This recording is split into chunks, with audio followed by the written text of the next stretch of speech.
जय हिंद दोस्तों। मैं रणवीर सिंह स्वागत करता हूँ फिर से आप सभी का आपके परिवार वाणी फॉर एग्ज़ाम में। तो दोस्तों आज हम लोग बात करने वाले हैं और जैसा कि जीएस प्रैक्टिस सेट चल रहा है तो इसका 7वां नंबर हो जाएगा। जो लेखपाल पुलिस, रेलवे भर्ती, एसएससी हो गया, बैंक, यूपीपी, यूपीएसआई और या बड़े एग्जाम सबके लिए महत्वपूर्ण रहने वाला। बिहार पुलिस हो, बिहार दरोगा हो, सबके लिए है ना, जेल वार्डर हो, सबके लिए महत्वपूर्ण रहने वाला है। तो यदि आप किसी भी कॉम्पिटेटिव एग्जाम की तैयारी कर रहे हैं तो आपके लिए ये प्रैक्टिस सेट बहुत ही महत्वपूर्ण रहने वाला है।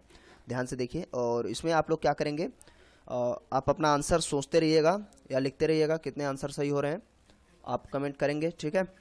तो चलिए शुरू करते हैं। उससे पहले अगर आप चैनल पर नए हैं तो प्लीज़ सब्सक्राइब कर लीजिए, साथ साथ नोटिफिकेशन बिल्कुल ऑन कर लीजिए जिससे मिल सकेगा नोटिफिकेशन सबसे पहले। और दोस्तों के साथ शेयर करना बिल्कुल ना भूलें। चलिए पहला क्वेश्चन क्या है। एक चीज़ मैं शायद भूल रहा हूँ।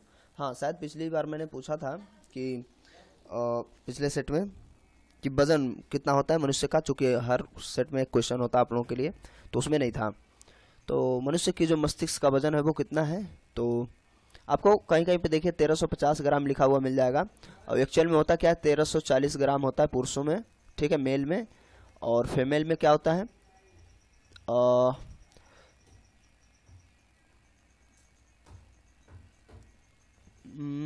1330 ग्राम, 10 ग्राम इसमें मतलब कम होता है।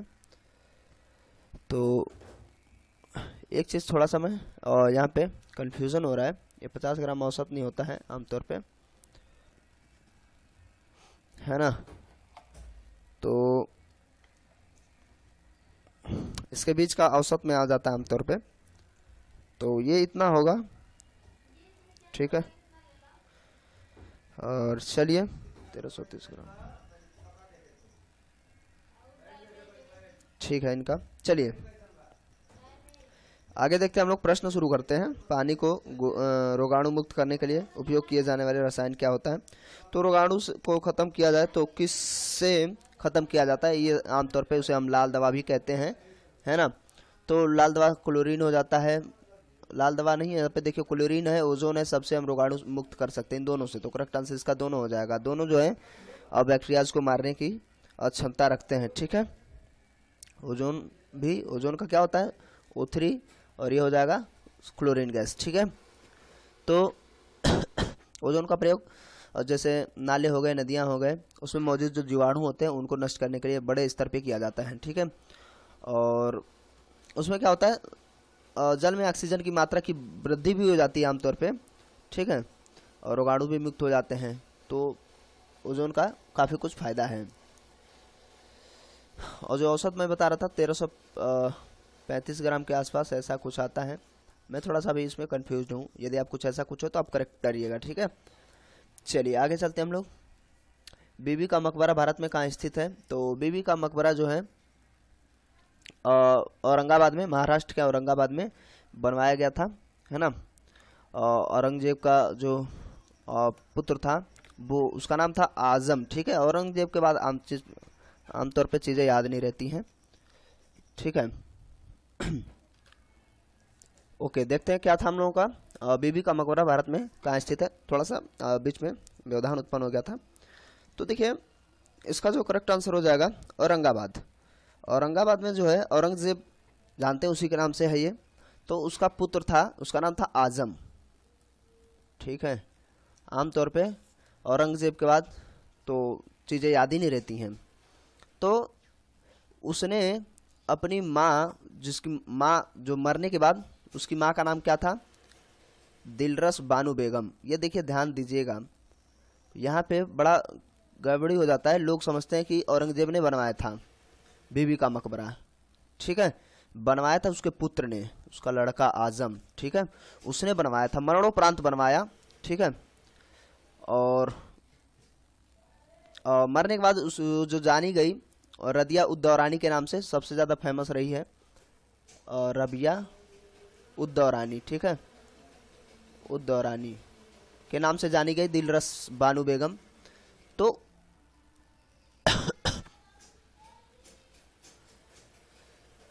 उसी के स्मृति में बनवाया गया था। और ये जो है ना, बिल्कुल जो ताजमहल है ताजमहल यानी हम कहें तो औरंगजेब की जो मम्मी थी मुमताज महल, उसके मकबरे के समान है, फोटोकॉपी। ठीक है, तो बीबी का मकबरा कैसा है? मुमताज महल के समान। तो ये याद रखेंगे आप लोग, आजम ने बनवाया था, नहीं तो गड़बड़ हो जाएगा मामला। फिलहाल इसमें पूछा था कहाँ है, तो कहाँ आप लोग बता दिए। बास्केटबॉल के प्रत्येक टीम में कितने खिलाड़ी होते हैं? तो इसमें पूछ रहा है टीम में कितने खिलाड़ी होते हैं। अच्छा, कितने पूछ रहा है? तो टोटल इसमें 5 होते हैं जो ग्राउंड पे उतरे हुए होते हैं। ठीक है, और इसमें 2 टीमें होती हैं, तो कुल मिला के 5 या 5, उसे कुल मिला के एक ही होता है। जैसे क्रिकेट में 11 कह लिया जाता है, बाकी में आपका जो टेनिस वगैरह है, तो इस तरीके से। और ये क्या है? बास्केटबॉल जानते हैं, लेके दौड़ना होता है ना, तो 10 फीट के आसपास कोई घेरा होता है, गोला होता है, तो उसमें दौड़ के गेंद डालनी होती है। ये सब चीज़ें हैं, जानते हैं आप लोग। तो इसमें कुल मिला के 5 खिलाड़ी हैं। इससे प्रश्न बनते हैं खिलाड़ियों की संख्या से। डेमोक्रेसी शब्द को किस भाषा से लिया गया है? ये देखिए कितना यूनिक सा नहीं है, और लेकिन इजी सा भी नहीं कहेंगे इसको, आराम से हम सॉल्व नहीं कर सकते यदि कभी पहले नहीं पढ़े हैं तो देखिए, जो डेमोक्रेसी है वो ग्रीक शब्द की से लिया गया है। ठीक है, जिसका जो अर्थ होता है उसका मतलब होता है लोगों का शासन। ठीक है, डेमोक्रेसी, और या उसे हम लोकतंत्र या प्रजातंत्र कहते हैं ना, जिसमें क्या होता है जनता अपना शासक खुद चुन सके, वही होती है डेमोक्रेसी। ठीक है, तो ये सब चीज़ें याद रखेंगे। तो ये कहाँ से है? ग्रीक से। ऐसे आप डेमोक्रेसी अंग्रेजी में कन्फ्यूजन हो सकता था, लैटिन और हिब्रू तो शायद ना आप जाते हैं। तो इसका जो फिलहाल करेक्ट आंसर होगा वो 4 हो जाएगा, सॉरी 4 का पहला होगा। काकोरी षड्यंत्र के तहत काकोरी और लखनऊ के बीच में ट्रेन में डकैती हुई, तो किसके बीच में डकैती हुई थी? हाँ, काकोरी और लखनऊ के बीच में, और जो ट्रेन को लूटा गया था उसका टाइम पीरियड पूछ रहा है। आप जानते हैं बड़ा ही बेहतरीन ये कांड रहा है, देखा जाए तो, है ना। तो ये जो था टाइम 9 अगस्त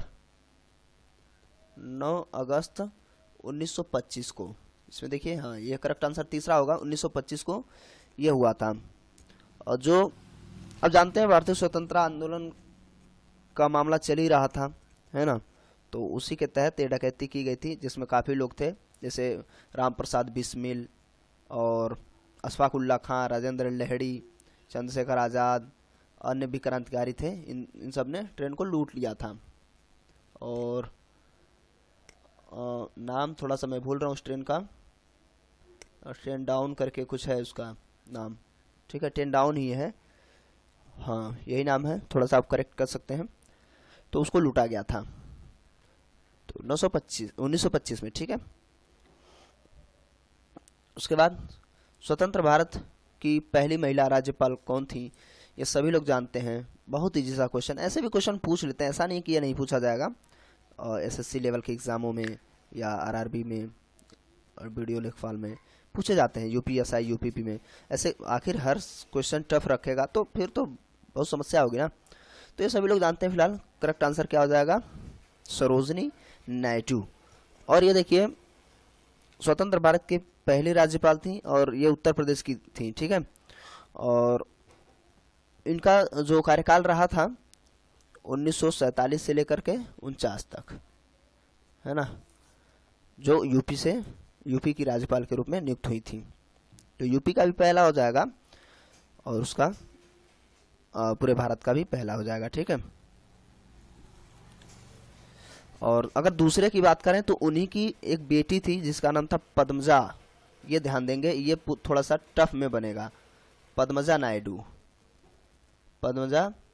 नायडू, तो ये ऐसी भारतीय दूसरी महिला थी जो राज्यपाल बनी। तो उनका जो टाइम पीरियड था 1956 से लेकर के 1967 तक, जो वेस्ट बंगाल की, है ना, तो पश्चिम बंगाल की राज्यपाल बनी थी। ये याद रखेंगे, ये थोड़ा सा डीप बनता है। राज्यपाल दूसरा कौन हो जाएगा भारत का? उन्हीं की पुत्री हैं, नाम क्या है? पद्मजा नायडू, 56 से 67 के बीच में। राज्य कौन सा हो जाएगा? पश्चिम वेस्ट बंगाल, याद रखेंगे। तो बढ़िया क्वेश्चन था। और क्या, अम्ल वर्षा के लिए उत्तरदायी तत्व है, कुछ ज़्यादा तत्व है, तो कौन सा तत्व है भाई? नाइट्रोजन मोनोऑक्साइड और कार्बन मोनोऑक्साइड, सल्फर डाइऑक्साइड और नाइट्रोजन ऑक्साइड, कार्बन डाइऑक्साइड और कार्बन मोनोऑक्साइड। तो इसमें फिलहाल 3 ही ऑप्शन है, तो इसका जो फिलहाल करेक्ट आंसर हो जाएगा, सभी लोग जानते हैं, सल्फर डाइऑक्साइड है ना, नाइट्रोजन ऑक्साइड। तो सल्फर डाइऑक्साइड है तो SO2 होगा ना, ये गड़बड़ है। अब सही है, तो इसका जो फिलहाल करेक्ट आंसर होगा वो क्या हो जाएगा?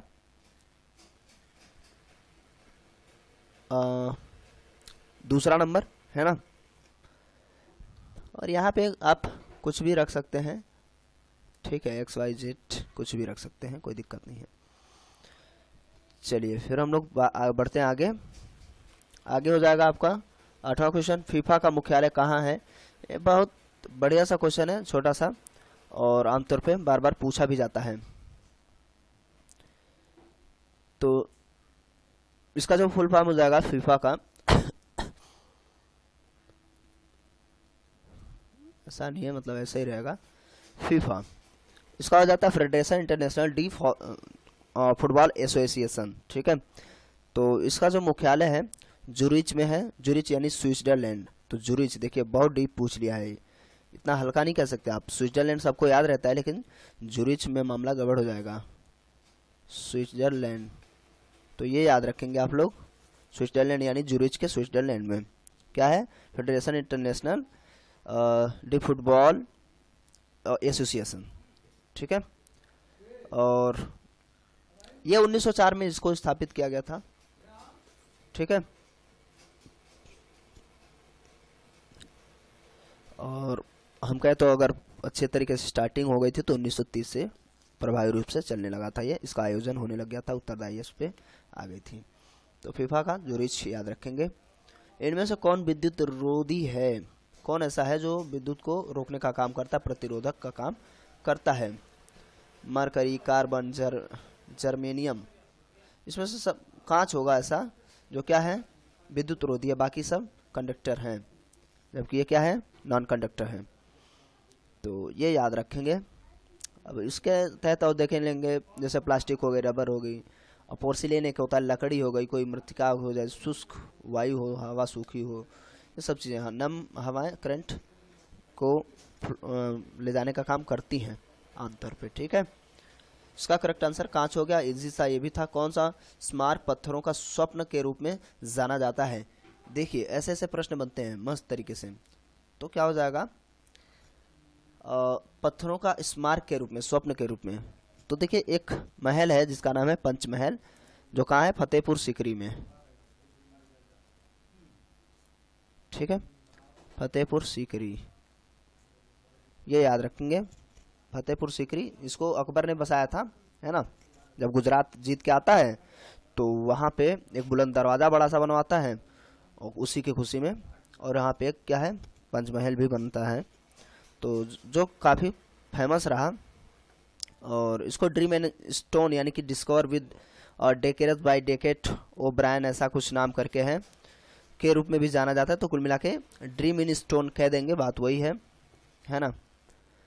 तो इसका निर्माण जो है अकबर ने करवाया था, है ना।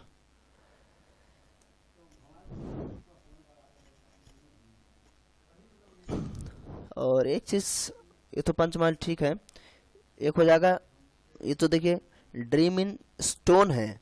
अगर हम ड्रीम इन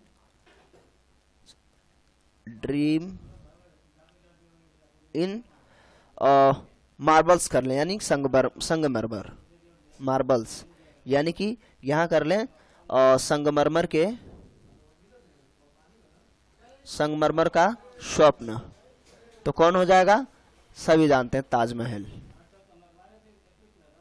ठीक है, ताजमहल हो जाएगा। तो ये कौन करवाया था? उसका पोता था, नाम क्या था? शाहजहां, है ना, मुमताज महल की याद में बनवाया था, ये तो सभी जानते हैं, ये जानते हैं। तो ये देखिए ठीक ठाक क्वेश्चन यहाँ से निकल के आ रहे हैं।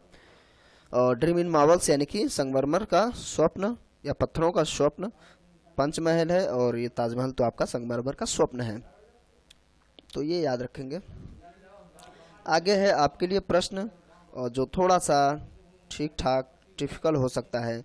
मैं उम्मीद करता हूँ आप इसका कमेंट बॉक्स में जवाब देंगे। और हाँ, मैं शुरुआत में कहा था कि आप अपने नोट डाउन करते रहिएगा, कितना आपने सही सोच लिया था, आपके कितने सही हुए वो आप कमेंट बॉक्स में लिखेंगे ज़रूर, ठीक है। और फिलहाल ये देखते हैं जियोलाइट क्या है।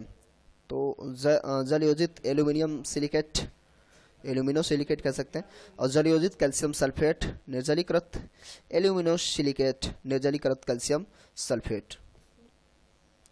तो इसका कौन सा आंसर होगा, करेक्ट आंसर, वो आप कमेंट बॉक्स में लिखेंगे। और आपके कितने टोटल सही हुए वो भी आप कमेंट बॉक्स में लिखेंगे। और ये वीडियो कैसा लगा ये भी आप कमेंट बॉक्स में लिखिए।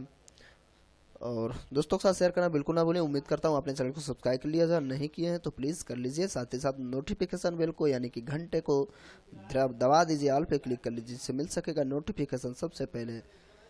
और चलिए अपना राय ज़रूर दें, और मिलते हैं अगले वीडियो में। तब तक के लिए नमस्कार, जय हिंद, जय भारत।